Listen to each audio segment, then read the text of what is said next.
I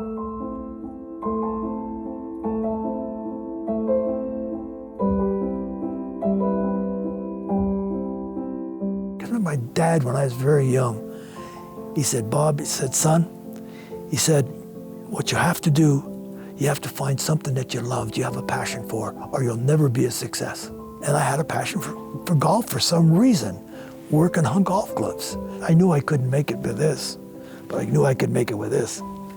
You know, I couldn't outwork anybody I've ever worked with, and that's what I did. I was working, Saturdays, Sundays, holidays, Christmas, New Year's, just to pay the rent.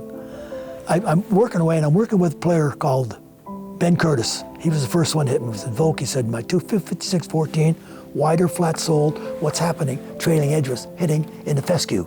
He couldn't penetrate the turf to get down. He was contacting the ball a little too low, and the ball was come off squirty. And I said, I just took sometimes put a little 45. I'll put a 45 on leading edge and give him a little cutting action. All of a sudden, 2 weeks later, comes out in Golf Week that Bob Vokey predicted that Ben Curtis would win the British Open. and I didn't. I just worked on his club. But anyway, that's how it all starts.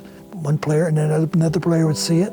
Then I'd get a tool made where I can reproduce it, mass production. And if it's good enough, everything we do is test it on tour, then we'll put it online, put it out to the public for sale. When it catches on, another player, before you know it, I've got to do 50 of them, and I said, wait a second here, we got to do something about this. I started with a couple, and then eventually taking it out on tour, and the tour players were I call the best R&D department in the world was the PGA Tour. Not just the PGA Tour, we had PGA Tour in England, Japan, Korea. I paid attention to all of this, all the feedback I got from all these players. You know, Trevino and Seve, I used to take the heel, toe, and trailing edge off the club.